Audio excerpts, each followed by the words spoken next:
दोस्तों मान लो आप एक स्टूडेंट हैं और आपको अच्छे से पता है अधिक टीवी देखना आपकी स्टडीज को नुकसान दे रहा है। आप फिर भी टीवी हर रोज देखते हैं। आपका भार जरूरत से अधिक है, आप फिर भी वो खाना खाते हैं जिससे आपका भार बढ़े। तो सच मानिए आपका माइंड या आपका मन आपके वश में नहीं है। आप अपना लक्ष्य तभी हासिल कर सकते हैं जब आपका मन आपके वश में हो, और अगर आप अपने मन के वश में हैं तो लक्ष्य को तो भूल ही जाएं। कई लोग कहते हैं मेरा जो दिल करता है मैं वो करता हूँ, पर ये गलत है। आप वो कीजिए जो आपको करना चाहिए, वो मत कीजिए जो आपका मन करता है। पर इस मन को वश में करना भी कठिन है। श्रीमद् भगवत गीता में स्वयं भगवान श्री कृष्ण ने मन को वश में करने के 2 अचूक उपाय बताए हैं। आज इस वीडियो में हम उनके बारे में डिटेल में जानेंगे। यकीन मानिए आप इन दोनों तरीकों से अपने मन को अपना गुलाम बना सकते हैं। ये उतना सरल नहीं होगा, पर नामुमकिन तो बिल्कुल नहीं है। तो वीडियो शुरू करने से पहले थोड़ा धार्मिक हो जाते हैं। मेरा मतलब है चैनल को सब्सक्राइब करके घंटी बजा दीजिए। दोस्तों हमारा मन एक बेलगाम घोड़े की तरह है।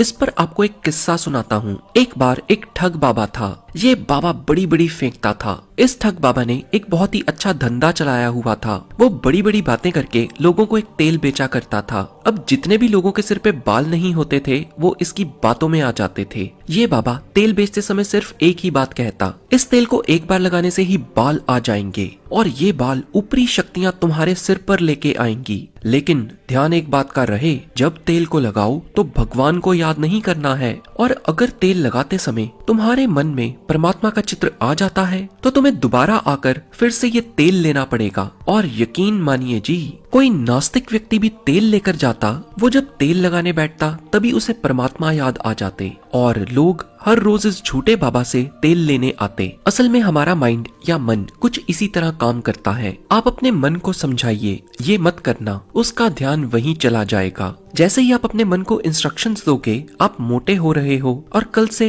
मीठा नहीं खाओगे, बस तुम्हारे माइंड में मीठा ही घूमता रहेगा। श्रीमद् भगवत गीता के 6th अध्याय के 34th श्लोक में अर्जुन पूछते हैं, हे कृष्ण, ये मन चंचल है, बलवान है और हठी भी बहुत है, और इस मन को वश में करना वायु को वश में करने से भी मुश्किल है। और अगले श्लोक में भगवान श्री कृष्ण मन को वश में करने की 2 विधियां यानी 2 टेक्निक्स बताते हैं। पहली टेक्निक को एक कहानी से समझते हैं। एक छोटे गांव में एक नाई था। पूरे गांव में वो केवल अकेला ही नाई था, तो उसकी दुकान खूब चलती थी। उसके 2 पुत्र थे। उसका बड़ा बेटा 12 सालों से उसकी दुकान में लोगों के बाल काटने में उसकी मदद कर रहा था। छोटे पुत्र को अभी 1 महीना ही हुआ था कि उसने अपने पिता की दुकान पर जाना शुरू किया, अथवा कुछ ही दिनों बाद नाई की मृत्यु हो गई। बड़े लड़के को बहुत ही अनुभव था, मगर पिता की मृत्यु के बाद वो गलत संगत में पड़ गया और नशे करने शुरू कर दिए। अपने छोटे भाई से झगड़ा भी रोज करता था वो। एक दिन छोटे भाई को उसने बहुत बुरा भला कहा। फिर सभी गांव वालों ने मिलकर पंचायत बुलाई, जिसमें ये फैसला लिया गया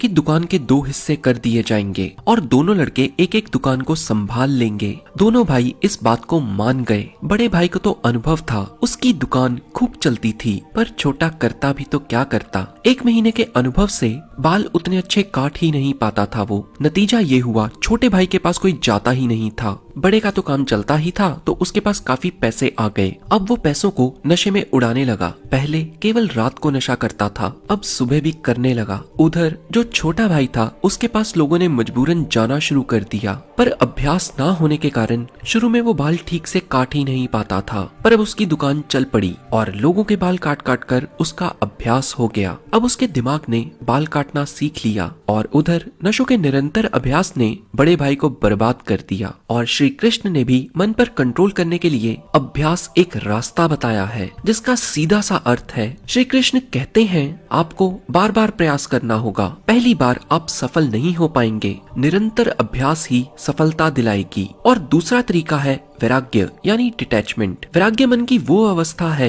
जिसमें मन में किसी के प्रति राग भाव नहीं होता। और हाँ, वैराग्य का अर्थ ये नहीं है कि आप जंगलों में चले जाएं। इसका अर्थ है आप चीजों के प्रति लगाव ना रखें। इसको भी एक उदाहरण द्वारा समझते हैं। मान लीजिए आप एक स्टूडेंट हैं और आपको हर रोज एक टीवी सीरियल देखने की आदत है, और ये टीवी सीरियल हर रात 8:30 बजे आता है। आप अपनी इस लत से परेशान हैं और आप टीवी देखना बंद करना चाहते हैं, इसके लिए आपको टीवी देखने से दूर होना होगा। आप इस समय सैर पर जा सकते हैं, प्रार्थना कर सकते हैं या कुछ और कर सकते हैं और इस अभ्यास से आप उस टीवी सीरियल के प्रति वैराग्य पैदा कर लेंगे और सीरियल पर आपकी पकड़ थोड़ी कम हो जाएगी। दोस्तों, वैराग्य तभी संभव है जब इस चीज का ज्ञान हो जाए लालसा और कामना का कोई अंत नहीं अथवा इसमें डूबने का कोई फायदा नहीं। ऐसे ही सोच रखकर आप चीजों से या अपनी कुछ बुरी आदतों से किनारा कर सकते हैं और अपने मन को काबू कर सकते हैं। श्रीमद् भगवत गीता में तीसरा उपाय भी बताया है और वो है मेडिटेशन यानी ध्यान लगाना। इस पर हमने पहले ही एक वीडियो बनाई थी जिसका लिंक आपको डिस्क्रिप्शन में मिल जाएगा। हाँ, एक और चीज है